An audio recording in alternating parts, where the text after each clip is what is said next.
Hi, I'm Ivan with the Detailers Business Academy, and today we have with us Jason Barker, owner of Fresh Start Detail, and the podcast, Automotive Profits Academy. Automotive Profits Academy. Excellent. So Jason has just started this podcast maybe 2 months ago now. Yeah, just before Christmas. Okay. Yeah, a couple months ago. So, and Jason has been in the detailing industry for, we'll say a couple of years, maybe a little longer. 25 years, roughly? 27. 27 years, yeah. So he's been in the business almost as long as I have. And in Eugene, Oregon? Portland, Oregon. Portland, sorry. Yeah, close. Yeah, close. Wow. Oregon. Up there somewhere in that corner. But Jason has, over the years, been able to build a great business and is now, same point that I'm at, basically, we want to share. We want to help the younger generation avoid the mistakes we made. Absolutely. Yeah. And that's exactly what trying to teach people. We were just talking a minute ago about the older you get, the more satisfaction you get out of teaching younger people. In my case, the thing I know best is the automotive world, automotive business, and how to do it successfully. And so teaching that through my podcast has been super rewarding to hear the feedback that people need, that people give to me, the information that I get out there has been really rewarding. Yeah. Yeah. And, he's touching subjects on like, what was the one podcast you did? What's the cost of doing business? Oh, the working hard is the easy part? Yeah, exactly. One? Yeah. That phrase, working hard is the easy part, it really hits home because it's about our work ethic, right? Our work ethic that most of us automotive owners, we have, it's unquestionable, yes. Right? I mean, we will work 60 to 80 hours a week. And that's the part we find easy. Right. The problem is, how can you do that and yet you're still broke? Yeah. You still don't have any money. You still don't get to see your kids play baseball. Right. Well, that's because working hard is the easy part for those of us with this work ethic. The hard part is educating yourself in the things that you need to do to improve your business so that you don't have to work 80 hours a week. No, exactly. Yeah. Before we sold our business, we were at the point where we worked 35 hours a week. Yeah. That's all that was needed. Yeah. And if you're scheduling to a point where you're booked out 2 to 3 weeks or 2 to 3 months for some people, and it's 60, 70 hours a week, revisit your pricing, revisit your scheduling. Yeah. That shouldn't be the case. How far are you scheduled out? Right now, Where you we couldn't get anyone in. About a week out. Yeah. Is about where we're fully booked out. Right. Like Ivan said, more than 2 weeks, that prices start going up. Yeah. I mean, immediately. Right. That's the benefit of our businesses, right? We can adjust our prices. And to me, the prices is that throttle that slows things down a little bit, increases your profits, lets you spend enough time to do the job right. Exactly. Right? You're not just banging out jobs, poor quality, all of that. And your quality of life, much better. Yeah. Definitely. Nobody needs to work more than 1/3 of their life. And if you're working more than 8 hours a day, that's past the third, stop there. Yeah. What have you seen as the biggest change in the last 27 years in the industry? In just detailing industry? Yeah. Definitely the sense of community now. Events that we have where we get together, or even online forums where we will all support each other and help each other, and us old farts like me help out the young guys if they're willing to listen. Yes. I wasn't willing to listen in my 20s, No. but there was no one ahead of me, that was successful and willing to share. But that sense of community where we're all going to help each other, that is huge. It's so encouraging. Yeah. I love to see that. Right now, we're at Mobile Tech Expo 2022. Depending on when you're watching this, it could have been 10 years ago. But right now, we're at Mobile Tech Expo 2022. And the sense of community is excellent here. I find Mobile Tech Expo one of the best shows we attend. There's SEMA, which there's a lot of auxiliary events around SEMA that get that networking going, but the show floor is whereas here, today is education day. So from 8 a.m. to 5 p.m., there are numerous presenters putting on all sorts of subjects. And when I first came to MTE almost 20 years ago, I did a seminar on calculating your hourly cost. The seminar beside me was jeweling paint, eight different levels of jeweling paint or something like that. I had 3 people in my seminar, the other person standing room only. And the organizer of the show was very distraught by that. It's like, what's wrong with these people? You're teaching them something they need to know. He's explaining something they already know. Now it's completely changed. There's nobody doing hands-on seminars. There's nobody talking about paint correction or applying this or applying that. It's all business oriented. Yeah. Which is a great change in the industry. Yeah. I love that. Yeah. I love that aspect of it. Because that's where I am. I focus on, I mean, I like detailing cars, I like making them look good, all of that. But it's also a career that I want to be very successful at. I don't want to work more than 40 hours a week. I want to have a good quality of life. Right. I want to afford health insurance for my family. I want to take time off whenever I want. All of those sort of things. Yeah. Well, this is how we learn, right? This is how we do it, is share. How do you get this way? How do you get that way? How do you do it? Right. Yeah, I love that aspect of it. And what was the epiphany that took you from being a detailer to an entrepreneur? Okay. That's a great question. It's when I finally got frustrated with too many hours. I could work as many hours as I wanted. You know, if you're self-employed, you just book more work. But eventually, either you'll get sick or you get hurt. You go through a divorce because you neglected your relationships, anything like that. Where finally I was like, well, wait a minute, I thought I was an entrepreneur. I'm a business owner. I own a business.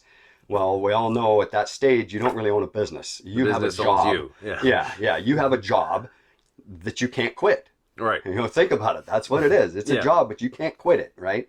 So that's when I'm like, oh, I have to really, you know, get employees. Well, that's fine. A lot of people do that, but you got to do it profitably. How are you going to do that without high turnover, which costs you a fortune? And that realization that I need to educate myself. I was 25 at the time, thought I knew it all, like all 25-year-olds. And so the epiphany was then where I'm like, now I'm beginning to know what I don't know. And how do I learn to find this information? Yeah. Right. And back then it was a community college for some basic business classes, you know, accounting, all of that kind of stuff.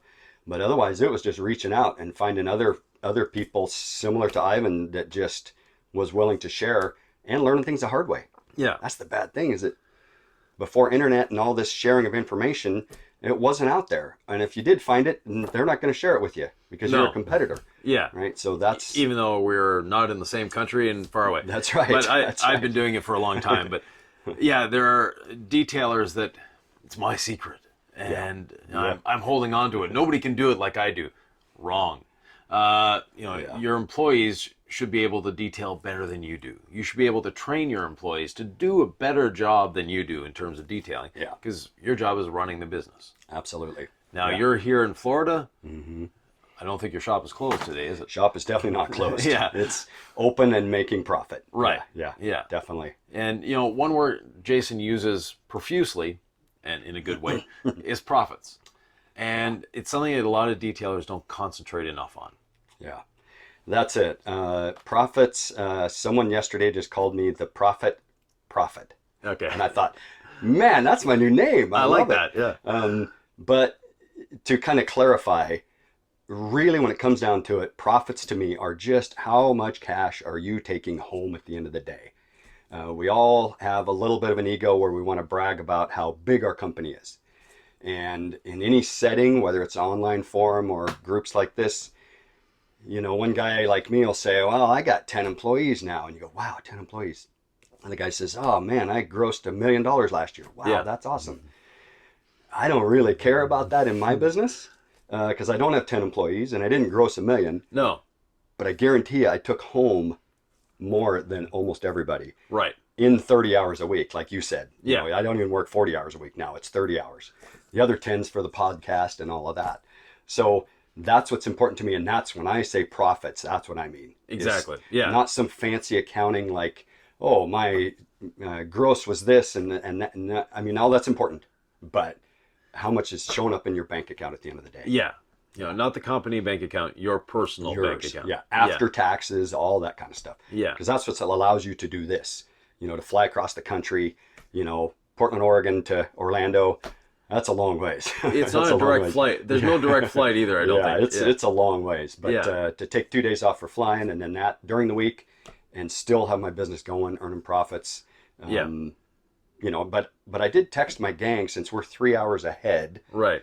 And I was up at 5 o'clock here, right? That's 2 in the morning home. I made sure to text my gang and say, hey, this ain't a vacation for me. Yeah. I'm over here. Now it is kind of a vacation, but you incorporate a bit of vacation. Unfortunately, the weather isn't quite cooperating. Whoever said, you know, Florida is a sunshine state, no. Yeah, they lied this weekend. Yeah. But we're inside the conference hall. Actually, we're inside the bus right now, but we're in the conference hall. The temperature is regulated there. We're good. We're not going to freeze. We're not going to sweat. So it's excellent. Now, your podcast. Mm-hmm. What is the real goal behind your podcast? The goal of the podcast is to first let any automotive business owner. Right. I'm in the detailing world, but I also help mechanic shops, tire shops, body shops is a big one. Mm-hmm. How to get more profits from their business in small, easy steps. And so the podcast is a way for me to get that information out there and then also listen to the questions that owners may have. Right. In what they're struggling with. Because we all struggle with different things at different times. Right. And so that's what that's about, is getting that out there. And so I just pick one topic per podcast. Right. It's usually just me. I will have a guest occasionally, but, you know, and I get right to the point. I hate these. They're unlistenable, some of these podcasts, right? Yes. I'm not going to sit there and talk about my personal life for 45 minutes and this, that, and the other. No. I'm going to get you this because you're busy. Right. You're on the way to work when you listen to me, right? Yeah. You got stuff to do. So I get to that stuff quickly and give you something to think about and hopefully some tips to improve profit. Excellent. Yeah. Yeah. And are you making a profit from the podcast? No. No profit from the podcast. It's free. Yeah. That's definitely part of my giving back to those that have helped me and my desire to see younger guys succeed. Exactly. We talked about, you know, we've been at it a long time and we finally make a lot of money. There's a faster way to that path. And that's the thing, is if people will listen to what us old timers that are successful have done, you can chop 10 to 15 years off that trip. You know? Like we were speaking earlier today about one of my coaching customers that has gone from, you know, 60,000 a year gross to almost 3 times that net profits in his pocket taking home in 1 year. Yeah. That's awesome. Yeah. I love that. And you know, that's what we're trying to do, whether it be this channel, whether it be the podcast, whether it be our coaching, because you offer coaching as well. Mm-hmm. So we're trying to accelerate you to where we are, not in our age, but in our knowledge and in our profitability and our ease of life. Yeah. You know, profits equal ease of life. They make it easier for you to live, easier for you to spend time with your kids. We see too many of these young detailers that are literally destroying their lives, destroying their bodies. They're working 60, 70, 80 hours a week, ignoring their family. You know, they don't see their children grow.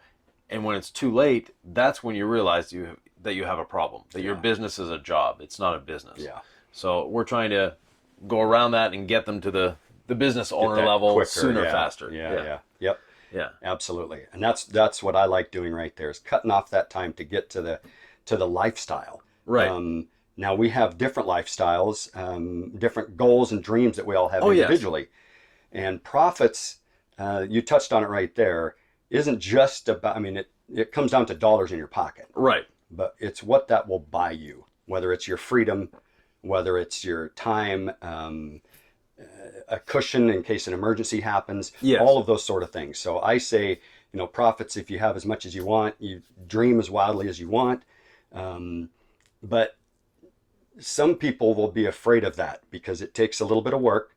Yeah. And remember, hard work is the easy part for us. Yeah. The hard part is educating yourself in the things that you need to do to accomplish those goals. If you don't, and you use an excuse like, oh, I don't need to be a millionaire. You know, I brag about myself, my podcast, that I'm a millionaire. Right. And I don't do that because I have a huge ego. I do that to show that, hey, I did it detailing cars. Okay, so it can be done. Yes. But it allows you that freedom, and that this concept of the world needs you to be successful, because then that allows you to give back, right? And that's the only way this whole world functions and improves everybody's lifestyle, Right. is when I am successful enough that now I can give back. I can help.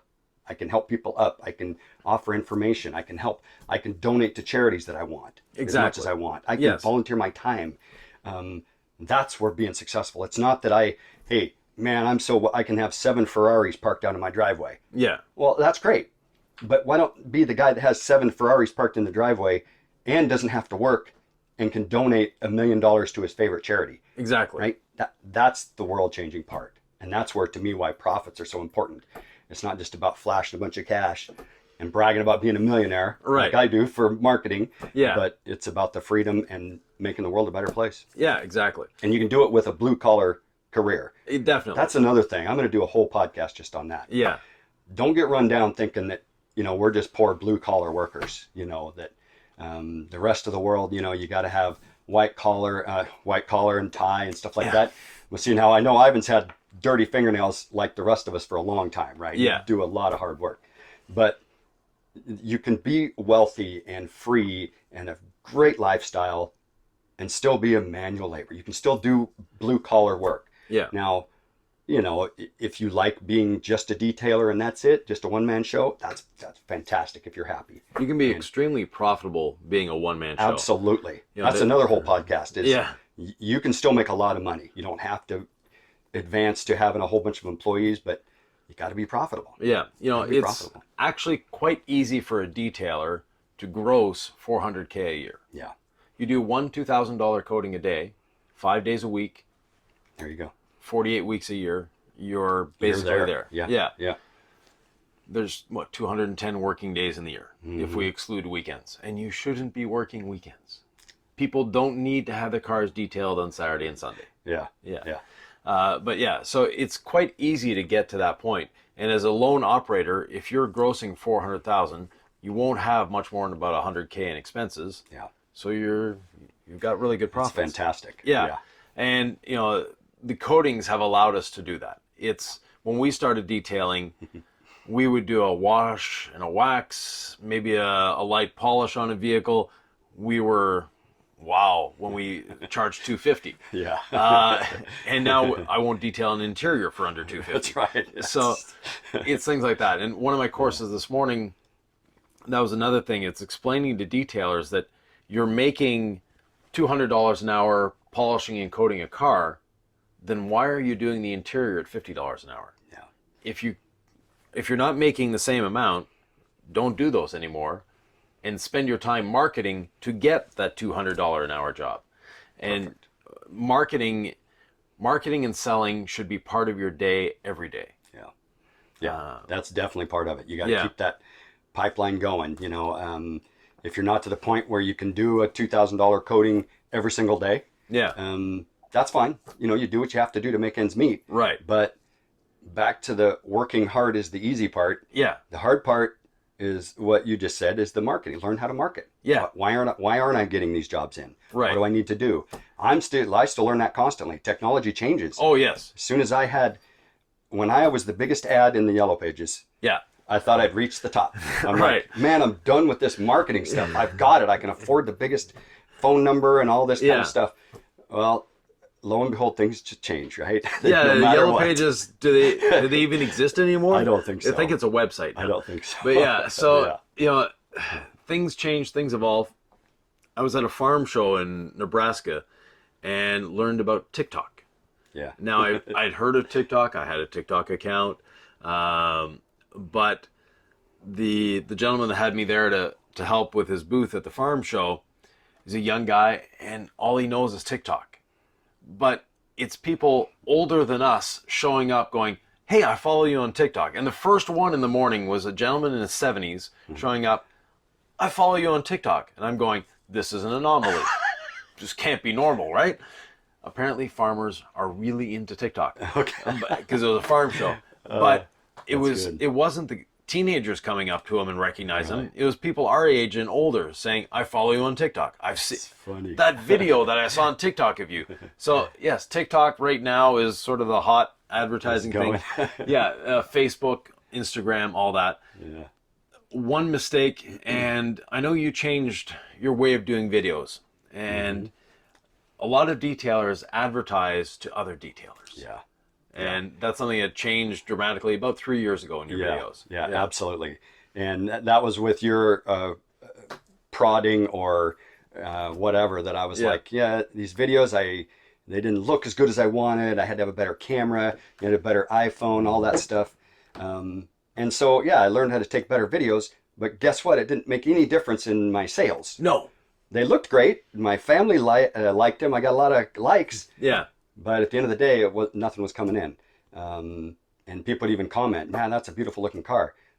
But they never brought their car to me. No, exactly. And that's the whole thing that I was just marketing to other detailers. Right. And so everybody else that had a camera just a little bit less than mine was all thought that I was God, right? Because I filmed these fantastic videos just like I was doing to the people that had the next nicest camera. Right. And none of it made any difference in my marketing and sales. No. So it definitely changed how I do that. My pictures, when I take pictures of my customers' cars, I try to have my customer in them. Yeah. And then give them the picture, and then they'll put it on there, and they'll tag everybody, and that kind of stuff. Yeah. Way easier. Yeah, way that better. and your videos switched from trying to sell people to try to educate people. Yeah. It wasn't just hey, look at how shiny I made this paint on this car. It was watch me do this or do something interesting. Yeah. Like just a picture of like bird poop on a trunk. Right. And go, hey, you've all seen this. Watch this, wipe it off. Look, there's damage underneath. And then just sales from there. Yes. You can prevent this, or you didn't know where this came from, blah, blah, blah. Or I've had, like our loaner cars, had a coating on there and filmed that there was some bird poop on it. And so every day I went back and filmed it and said, still there. So I had proof that this poop was going to be there for like 2 weeks. Yes. Before I took it off, and said, now watch this. And so it was these engaging educational things that the customers liked. Right. It wasn't just, look at this shiny car that Jason produced. Well, I mean, they like it, but why would I pay $500 just for a polish job, Jason? Yeah. So that was that clarification and education. Yeah, you're providing education to your customers. You're providing information. Yeah. And people are on social media for entertainment, but also for information, to learn something. Yeah. And if you can teach them that bird crap on your vehicle is not a good thing, but if you have Jason put a coating on it, it won't matter anymore. Yeah. Things like that. There you go. Yeah. Yeah, that's exactly it. Just education, make them a little bit entertaining. Yeah. Jason isn't just about detailing, though, or profits. He's also about brewing and barbecue. So what's that? Oh, yeah. So those are my outside hobbies that I love doing. Barbecue, the competition barbecue circuit.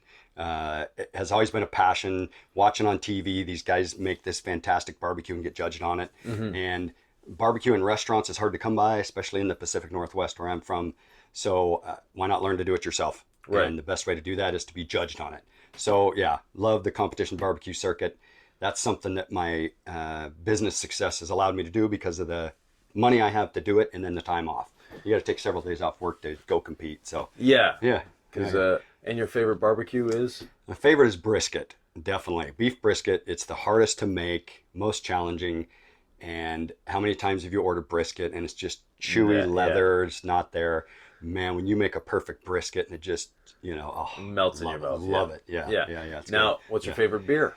Beer, home brewer that I am, German type lagers is what I like. Okay. Now, from the Pacific Northwest, usually it's hoppy beers. I like a hoppy beer, but balance is important to me. So German lagers definitely is where I'm at. Yeah. And another passion of yours is traveling. Yeah, that's the big one, and that's the most expensive one, right? Right. Traveling, and I don't mean just like this, like a trip to Florida for a few days. I like going places for, like weeks at a time. with friends or by myself or whatever. So yeah, I definitely, that's a freedom that my business's success has allowed me to do. Right. Yeah. Like seeing trips to Munich for Oktoberfest. Yeah, Being yeah. a beer connoisseur, that would be a great trip. That was a big one. Yeah. Yeah. Yeah. You have that. Machu Picchu was, I remember the pictures of that. That was a great. Yeah. Peru for 2 weeks was great. Yeah. My Spanish speaking really improved quite a bit for those 2 weeks, right? Total immersion. But yeah, the dream of going to Machu Picchu for a couple of weeks, yeah, it was all good. And the business was still profitable when I came back. Exactly. That's the best part, how you build it. Yeah, you don't need to be there for your business to work. That's right. Yeah. That's right, yeah. And those of you that are afraid of having employees, because the employee won't do it as good as I can, or the employee won't do this, the employee do that, do you have those fears anymore? I don't. And it's because I have found, first off, I start off at a high enough wage that I can get really good people that want to work. Yes. You know, my current crew, they were looking for work during the pandemic. Right. Right when the government's giving out free money to stay at home on the couch, these guys are looking for work. And they were getting the free money too. So finding the right people, paying enough wage, and then of course, my profit sharing program, that's what seals it. Yeah. Because now there are less employees and there are more owners. Yes. Which is the big challenge, right? Get employees that think like owners. Exactly. So, yeah. So, if you have any questions, comments, thoughts, or ideas, you can reach out to both of us. I'll have Jason's information, specifically his podcast, at the bottom here, so you can learn to appreciate his podcast. You can listen to it. He's a great guy, and the podcast is a lot of fun as well. So, and he'll be monitoring the questions here as well. So if you have any questions specifically for Jason, by all means, and I'll be monitoring them as well. So thanks for watching, and we'll see you in the next one. Thank you, Ivan. You're welcome.